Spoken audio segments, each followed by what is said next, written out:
పిలిచి ఎన్నికల ప్రచారం చేసుకోమని అభ్యర్థులందరినీ ఎన్నికల కమిషన్ సరెండర్ చేసుకొని ఉండి తెల్లారి పోలింగ్ ప్రారంభించాలి. ఎవడు కూడా 5 పైసలు ఖర్చు పెట్టకుండా ఉండే రకంగా అట్లా ఎన్నికలు చేసినట్టయితే అర్ధరహితమైన అంటే డబ్బుతోటి సంబంధం లేనటువంటి ఎన్నికలు అయితే అప్పుడు అసలు సిసలైన ప్రజాస్వామ్య ప్రతినిధులు వస్తారు. ఒకసారి కాకుండా రెండోసారి అప్పుడు కూడా ఆ లంచగొండితనము ఇవన్నీ పోయే అవకాశం ఉంటుంది. ఈ విద్యా విధానము ఎన్నికల విధానంలో సంస్కరణలు రాకుంటే మనం ఎన్ని చేసినా కష్టమే. కాబట్టి ఈ రెండిట్లో మార్పు తీసుకురావాల్సిన అవసరం ఉన్నది. అయితే మరి ఇదంతా ఎందుకంటే ఇప్పుడు ఉన్న దాంట్లో మనం కొంతవరకైనా ఈ అవినీతిని కొంతవరకైనా ఈ పరిపాలన సవ్యం చేసేందుకు ప్రయత్నం చేస్తున్నారు జేపీ గారు. కాబట్టి వారికి ఎల్లవేళలా అండదండలు ప్రకటిస్తూ సాంఘీభావం ప్రకటిస్తూ మరి ఇప్పుడున్న పరిస్థితుల్లో ఏదైతే ఉన్నదో సార్ ఎప్పుడైతే ఒక 2 అంశాలు ప్రస్తావించి వదిలేస్తా. ఒకటి ఏంటంటే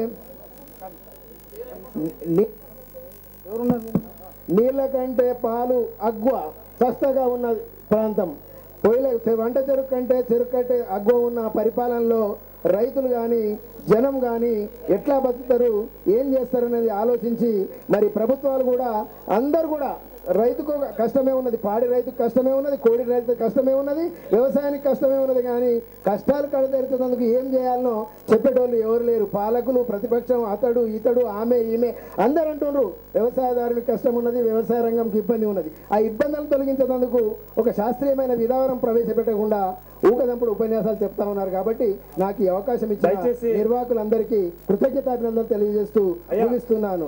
జై జవాన్ జై కిసాన్. స్టేజ్ ముందున్నటువంటి ఒక ఫోటోగ్రాఫర్లు తప్ప మన వాలంటీర్లు 2 మాత్రమే ఇక్కడ ఉండండి. మిగతా వాళ్ళందరినీ కూర్చోబెట్టే పనిలో ఉండండి. అక్కడ ఎక్కువ మంది ఉండొద్దు. చాలా మంది పెద్దవాళ్ళు వచ్చినప్పుడు అంత ఇబ్బందిగా ఉంటుంది. ఫోటోగ్రాఫర్లు తప్ప మిగతా ఎవరు ఉండొద్దండి. తెలంగాణ విమోచన సమితి కపిల్ వై దిలీప్ కుమార్ గారిని 2 నిమిషాలు ప్రసంగించాల్సిన కోరుతున్నాను.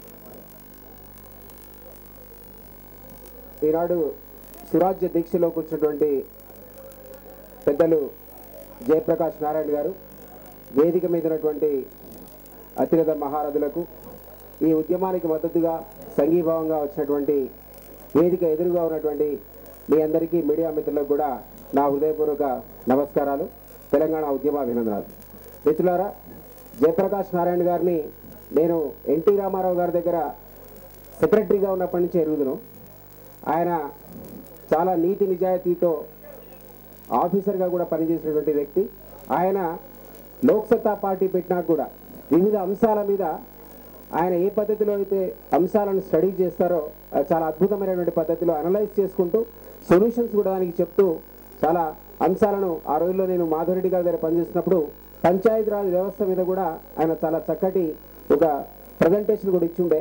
సో అవన్నీ నాకు జ్ఞాపకం. ఈరోజు ఆయన నిన్నగాక మొన్న ఎస్సీ ఎస్టీ కాంపోనెంట్ మీద అసెంబ్లీలో చేసినటువంటి ప్రసంగాన్ని కూడా నేను మొత్తం కూడా వినడం జరిగింది. ఆయన చాలా అద్భుతమైనటువంటి పద్ధతిలో ఒక ఇన్స్పైరింగ్ స్పీచ్ ఒకటి ఇచ్చాడు ఆయన. సో అట్లాంటి వ్యక్తి ఈరోజు కొత్తగా నేను ఆయన గురించి చెప్పాల్సింది ఏం లేదు.